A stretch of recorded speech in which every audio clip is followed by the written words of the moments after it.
అందరికీ నమస్కారం. Welcome to it's UTV. ప్రస్తుతం మనతో పాటు ఉన్నారు ప్రముఖ తంత్ర జ్యోతిష్యులు, జ్యోతిష్య రత్న, జ్యోతిష్య సామ్రాట్ చింత రుక్మాంగదరావు గారు. గురుగారితో మాట్లాడి మరిన్ని విషయాలు తెలుసుకుందాం. అంతకంటే ముందు ఇటువంటి ఆధ్యాత్మికపరమైన వీడియోస్ కోసం ఇప్పుడే మన ఛానల్ని సబ్స్క్రైబ్ చేసుకోండి. నమస్కారం గురుగారు. మాతృదేవో భవ, పితృదేవో భవ, ఆచార్య దేవో భవ. ఓం నమో మాందేశ్వరాయ నమః. అందరూ బాగుండాలి, అందరికీ మంచి జరగాలి. గురుగారు, సాధారణంగా మనం ఎప్పుడైనా గుడికి వెళ్ళినప్పుడు జాతకం చూపించుకున్నప్పుడు మీది ఈ రాశి అమ్మ, ఈ దేవుణ్ణి పూజిస్తే బాగుంటుంది అని అలా అంటూ ఉంటారు. అసలు ఒక్కొక్క రాశి వాళ్ళు ఒక్కొక్క దేవుణ్ణి పూజిస్తే, అంటే వాళ్ళ గ్రహచారం ప్రకారం అలా చేస్తే నిజంగా ఉంటుందా? ఒకవేళ ఉంటే ఈ సంవత్సరం ఏ రాశి వారు ఏ దేవుని ఆరాధిస్తే బాగుంటుంది? అంటే ఇక్కడ ద్వాదశ రాశులు ఉన్నాయి, 27 నక్షత్రాలు ఉన్నాయి. నక్షత్రం 4 పాదాల లెక్క 108 పాదాలు ఉన్నాయి. ఎవరు ఏ రాశిలో పుడతారో, ఏ నక్షత్రంలో పుడతారో, ఏ పాదంలో పుడతారో, ఏ లగ్నంలో పుడతారో, ఏ దశ ఎవరు జరుగుతూ ఉంటుందో దీని ప్రకారం దేవతా నిర్ణయాలు జరుగుతూ ఉంటాయి. ఇప్పుడు 9 రకాల గ్రహాలు 9 రకాల దశలు జరుగుతాయి. ఈ 9 దశలు కంప్లీట్ అయ్యి 120 సంవత్సరాలు అవుతుంది. మనిషి ఆయుర్దాయం 120 సంవత్సరాలు అని చెప్పారు. కానీ మధ్యలో దుర్దశ వచ్చినప్పుడు, అంటే వ్యతిరేక దశ వచ్చినప్పుడు ఆయుర్దాయం క్లోజ్ అయిపోతుంది. అంటే ఇప్పటివరకే వీళ్ళకు బ్రీతింగ్స్ ఉన్నాయి, ఆ తర్వాత వీళ్ళు గాలి పీల్చుకోవడానికి భూమిపైన అవకాశం లేదని అర్థం. దాన్ని ఆయుర్దాయం ఎంత అని అంటారు. అంటే ఈ జీవన ప్రమాణాన్ని పెంచుకోవాలంటే దేవతారాధనలకు వెళ్ళాలి అంటారు. కాబట్టి అందరికి ఈక్వల్గా దేవతారాధన రాదు. దశ మారినప్పుడు ఆ దశనాథుడు ఆత్మకారకుడు అవుతాడు, భుక్తినాథుడు కూడా ప్రభావితం చూపిస్తాడు. కాబట్టి ఆ దశ నాథుడి యొక్క ప్రభావము ఆ దశ అయ్యే వరకు అతని యొక్క ప్రభావం ఉంటుంది. మిగిలిన గ్రహాలకు అంత ప్రభావం ఉండదు. అందుకే అతనే ఏ దశ జరిగితే ఆ దశ నాథుడే, ఆ గ్రహమే ఆత్మకారకం అవుతుంది. అంటే ఆ జాతకం నడిపిస్తుంది. అది వ్యతిరేక గ్రహం అయితే అష్ట కష్టాలు పాలు చేస్తుంది, అనుకూల గ్రహం అయితే అష్టైశ్వర్యాలు ఇస్తుంది. కాబట్టి ఇప్పుడు ఇక్కడ సాధారణంగా అందరికీ ఓవరాల్గా మనం చెప్పాలనిపిస్తే నక్షత్రాల మీద 27 ఉంటాయని చెప్పాను. దాంట్లో విపత్తార, ప్రత్యక్తార, నైదనతార, ఇట్లా వేద నక్షత్రము, వైనాసిక నక్షత్రము, నిర్జీవ నక్షత్రము ఇవి ఉంటాయి. ఈ నక్షత్రాలకు సంబంధించినటువంటి ఆరాధనలు, దేవాలయాలు వెళ్ళకూడదు. విపత్తారకు సంబంధించిన దేవతాలయానికి వెళ్తే విపత్తు కలుగుతుంది. నైదనతారకు సంబంధించినటువంటి నక్షత్రానికి సంబంధించిన దేవతాలయానికి వెళ్తే నైదనము అంటే వైదవ్యము, లేదంటే ఏదో చెడిపోవడము, జరగరాని నష్టం జరగడం అని అర్థము, వెళ్ళకూడదు. అదేవిధంగా వేద నక్షత్రం అంటే వేధించే నక్షత్రం. ఆ వేధించే నక్షత్రానికి సంబంధించిన దేవతలకు తెలియకుండా వెళ్ళి దండం పెట్టామంటే మనకు అది ఏదో ఒక వేదన, బాధ కలుగుతుంది. కాబట్టి ఇంకా ప్రత్యక్తార అంటే వ్యతిరేకమైనది అని అంటాం. ఆ ప్రత్యక్తారకు సంబంధించిన దేవతాలయానికి వెళ్తే అన్ని ఆపోజిట్ అయిపోతుంది. నేను గుడికి వెళ్ళిన మూలంగా నాకు కష్టాలు ఎక్కువనే అంటారు. వీళ్ళు వెళ్ళుండేది ప్రత్యక్తారకు సంబంధించినటువంటి దేవతాలని వెళ్ళుంటారు. అప్పుడు ఏ ఆలయానికి వెళ్ళాలి? సంపత్తార, క్షేమతార, సాధనతార, మిత్రతార, పరమమిత్రతార, దైవ నమస్కార నక్షత్రం ఒకటి ఉంటుంది. దైవ నమస్కార నక్షత్రం ప్రతి ఒక్కరికి ఉంటుంది. ఆ నక్షత్రం సంబంధించిన దేవత తెలుసుకుని ఆ నక్షత్రం వెళ్తూ ఉంటే అప్పుడు దేవతా శక్తి ఎక్కువ వస్తుంది. అప్పుడు వెళ్తే ఇటువంటివి ఉంటాయి. ఇప్పుడు రాశి అంటే ఒక రాశిలో 30 డిగ్రీలు ఉంటుంది, 3 నక్షత్రాలు ఉంటాయి, 9 పాదాలు ఉంటాయి. ఈ 3 నక్షత్రాల్లో కూడా ఒక నక్షత్రం 4 పాదాలు, ఇంకొక నక్షత్రం 4 పాదాలు, ఇంకొక నక్షత్రం 1 పాదమే ఉంటుంది. అంటే 3 గ్రహాలకు సంబంధించినటువంటి నక్షత్రాలు ఒక రాశిలో ఉంటాయి. అంటే విడివడిన నక్షత్రాలు ఉంటాయి. ఒక రాశిలో ఒక నక్షత్రం 1 పాదము, ఇంకొక రాశిలో ఇంకో 3 పాదాలు, ఒక రాశిలో 2 పాదాలు, ఇంకొక రాశిలో 2 పాదాలు, ఒక రాశిలో 3 పాదాలు, ఇంకొక రాశిలో 1 పాదము, ఇట్లా విడివడిన నక్షత్రాలు ఉంటాయి. అంటే 2 రాశుల ప్రభావం కలిగి ఉంటుంది. అప్పుడు దేవతా నిర్ణయాలు సూక్ష్మంగా తీసుకోవాలి. నేను డెప్త్లోకి వెళ్ళి మీకు చెప్పాను.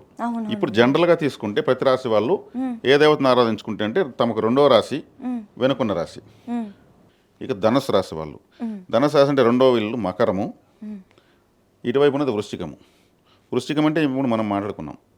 వృశ్చిక రాశి సంబంధించినటువంటి హాస్పిటల్ సేవ, ఇంట్లో బాత్రూమ్ శుభ్రంగా పెట్టుకోవడము, లక్ష్మీదేవికి ఆరాధన చేయడము, పొంగల్ నైవేద్యంగా పెట్టి లక్ష్మీదేవిని ఆరాధించడము, కొబ్బరికాయ కొట్టడం బాత్రూమ్లు, ఇవన్నీ చేయడం వల్ల 12వ స్థానం యాక్టివేట్ అవుతుంది. 2వ స్థానం మకరం. మకరం అంటే ఒక విధంగా వ్యవసాయం అని చెప్పచ్చు. అంటే ముసలి మకరం అంటే ముసలి ఎక్కడ ఉంటుంది? నీళ్ళలో ఉంటుంది. నీళ్ళలోంచి బయట వస్తే దాని బలం తగ్గిపోతుంది. నీళ్ళలో ఉంటే దానికన్నా బలమైనది ఏమీ లేదు. అందుకే పాతకాలంలో అనేవాళ్ళు బురదలో కాలు పెడితే కానీ నోట్లోకి ముద్ద రాదు అని. అంటే వ్యవసాయంలోనే పనులు చేస్తూ ఉంటే మనం తినేదానికి తిండి వస్తుందని అర్థం. బురదలో కాలు పెట్టడం అంటే అదే, వ్యవసాయంలో తిరుగుతూ ఉంటే మనకు నోటికట్టి తిండి వస్తుందండి. దాన్ని బురదలో కాలు పెట్టకపోతే బలహీనమైపోతారు అందరూ, ముసలిలాగానే. కాబట్టి వీళ్ళు ఈ రాశిలో ప్రపంచంలో అందరూ కష్టజీవులంతా మకర రాశిలో ఉంటారు. కర్షక కార్మిక వర్గాలు, కష్టజీవి శ్రమ అనేదంతా అక్కడే ఉంటుంది. ఓటర్స్ అంతా కూడా మకర రాశి. మకర రాశి. కాబట్టి దానికి అధిపతి ఎవరు? శనేశ్వరుడు మకర రాశికి. అందుకే కర్మకారకుడు శనేశ్వరుడు దానికి అధిపతాడు. శ్రమ బాధ అంతా కూడా. శనేశ్వరుడికి అధిష్టాన దేవత ఎవరు? వెంకటేశ్వర స్వామి. కాలభైరవుడు. కాలభైరవుడు. కాలభైరవుడు శిష్యుడు. కాబట్టి శనేశ్వరుడు బాధ తగ్గాలన్నా, మన కష్టము తగిన ఫలితం రావాలన్నా, అంటే ఇప్పుడు ఏం రెండో స్థానం డబ్బు రావాలి కదా ధనుసు రాశి వాళ్ళకు. కాలభైరవ ఆరాధన చేస్తే, కాలభైరవుడికి శిష్యుడు శనీశ్వరుడు. Okay okay. కాలభైరవ ఆరాధన చేస్తే కాశీకి వెళ్ళొచ్చు. కాశీకి వెళ్ళాల్సిన అవసరం లేదు. వీధి కుక్కలకు ఫుడ్ పెట్టి కాలభైరవ అష్టం చదువుకున్నా కూడా చాలు. భైరవుడు వాహనం కుక్కే కదా. అవును. వీధి కుక్కలు ఎవరు ఏం పెడితే దాన్ని తింటూ బతుకుతుంటాయి. ఎవరు ఏం పెట్టకపోయినా ఏదో ఒకటి వెతుక్కుంటుంటాయి. ఇంట్లో కుక్కను సాక్కుంటున్నామండి అంటే ఇంట్లో కుక్క ఫ్యాషన్, వీధిలో కుక్క ఫుడ్ పెడితే పరిహారం. Correct correct. కాబట్టి వీధి కుక్కలకే పెట్టాలి. దానివల్ల కాలభైరవుడు యాక్టివేట్ అవుతాడు. ఆయన ఒక వెహికల్ కదా సేవ చేస్తున్నాము. నందీశ్వరుడు బాగా చూసుకుంటే శివుడు ఆటోమేటిక్గా మనకు అన్ని ఇస్తాడు. గరుత్మంతుని బాగా పూజిస్తే మహావిష్ణువు అనుగ్రహిస్తాడు. కాలభైరవుడు కుక్కకు వీధి కుక్కకు ఫుడ్ పెడితే భైరవుడు అనుగ్రహిస్తాడు. భైరవాష్టం 8 సార్లు చదువుకోవచ్చు. భైరవుడికి వడలంటే ఇష్టము. ఏది? మినపప్పు వడలు, ఉద్ది వడలు అంటారు కదా. చక్కగా వాటిని తీసి చిన్న చిన్న దండలుగా చేసి 8 వడలు ఒక దండగా చేసి కనిపించిన కుక్కని మెడలో వేస్తే చాలు. జమ్మని హారం సన్మానం. చక్కగా ఎత్తుకుని ఎక్కడ తింటాయి. లేదు మామూలు కూడా పెట్టచ్చు, తప్పులేదు. కాబట్టి ఇవి ప్రాచీనమైనటువంటి ఒక పోలీస్ డిపార్ట్మెంట్. ఇవి ఎన్నో యుగాలుగా గ్రామాలను కాపాడుతున్న పోలీసులు ఇవి. ఆ డిపార్ట్మెంట్ ఎప్పుడు మనం బాగా చూసుకుంటే ఆటోమేటిక్ మకర రాశి యాక్టివేట్ అవుతుంది. చేసిన కష్టానికి ఫలితం వస్తుంది. ఇది ఏది ధనుసు రాశి వాళ్ళు తీసుకోవాల్సినటువంటి అది. కాబట్టి ప్రతి రాశి వాళ్ళు తమకు ముందు వెనుకున్న రాశుల్ని ఎలా బలపరచుకోవాలనేది ఇక్కడ మనం వివరంగా చెప్పాం. దీన్ని పాటించుకోవడం సులభమే. మనం ఓపెన్ సీక్రెట్ చెప్పేస్తాం. ప్రతి ఒక్కరు యాక్టివేట్ చేసుకోవచ్చు. చేసుకోలేకపోతే అది మనకు సంబంధం లేదు. మనం ట్రాఫిక్ పోలీసులు మాత్రమే ఎలా వెళ్ళాలో చెప్పాం. వెళ్ళకపోతే మనకేం సంబంధం? ఇది సమగ్రంగా క్లుప్తంగా ప్రతి రాశి ఫైనాన్షియల్గా సుఖంగా నిద్రపోయేదానికి పరిహారం. అసలు గురువుగారు నాకు ఈ కాన్సెప్ట్ ఇంతవరకు నేను ఎప్పుడూ వినలేదు. ఫస్ట్ టైం వింటున్నా. నాకు తెలిసి ఇది ఎంతమందికి తెలుసో లేదో తెలియదు. వెనక ఉన్న రాశి ముందు ఎవరైనా కూడా వాళ్ళ రాశికి సంబంధించిన పూజారాధనే చేస్తారు, కానీ వెనుకున్న దాని వల్ల చేస్తే నిద్ర అనేది బాగుంటుంది, ముందున్న దానికి చేస్తే ఆర్థికంగా బాగుంటుంది అన్న కాన్సెప్ట్ మాకు తెలియజేసినందుకు డెఫినెట్లీ చాలా చాలా ధన్యవాదాలు గురువుగారు. మీకు ఇప్పుడు వాళ్ళ రాసిన వాళ్ళు యాక్టివేట్ ఎందుకు చేసుకోకూడదు అనే పాయింట్ కూడా చెప్పేద్దాం. ఇప్పుడు మన ఫోను మనము 200% ఛార్జింగ్ పెడితే ఏమవుతుంది? పేలిపోతుంది. అంతే. మనము యాక్టివేట్ చేసుకుంటే మనకు ముందు వెనక బాగుండేది చూసుకోవాలి. మనకి ఎంతవరకు మనం ఛార్జింగ్ కావాలంటే రెండు బాగున్నాయంటే మనం ఛార్జింగ్ అవుతాం.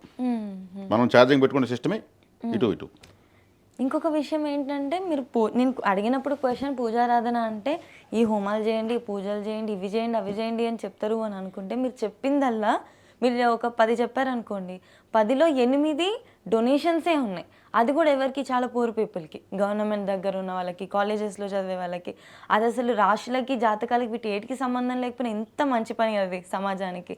ఇప్పుడు రిలయన్స్ అధినేత అంబానీ గారు ఉన్నారు కదా, ఆయనకి మంత్లీ ప్యాకేజ్ చేస్తాను వేసుకో ఎంజాయ్ చేసుకుంటే ఎటుంటుంది? ఆయన సృష్టికర్త. ఆయన రిలయన్స్ జియో ఓ పేదవాడికి రీఛార్జ్ చేస్తే హ్యాపీగా ఫీల్ అవుతాడు. చాలా హ్యాపీగా ఫీల్ అవుతాడు. అంటే 5 స్టార్ చాక్లెట్ వాడికి చాక్లెట్ ఇస్తే ఎలా ఉంటుంది? ఆ చాక్లెట్ పేదవాళ్ళకి ఇస్తే, పిల్లలకి ఇస్తే ఎగిరి గంతేస్తారు. కాబట్టి ఇక్కడ మనము పేదవాళ్ళను, ఆ స్థితిగతులు లేని వాళ్ళను గుర్తించి చేయడం వల్ల వాళ్ళ కృతజ్ఞత మనకు వస్తుంది. అదే పెద్ద ఆశీర్వాదం. ఖచ్చితంగా దాన్ని అలా చేయడం వల్లే కరెక్టు. ఉన్నవాడికి ఇచ్చేదాని వల్ల వాళ్ళు అది అసలు కరెక్ట్ కాదు, వినడానికి ఇబ్బందికరంగా ఉంటుంది. ఇక్కడ చేయడం వల్ల డబ్బులు ఉన్న వాళ్ళు ఎత్తుకోమని నేను చెప్పడం లేదు.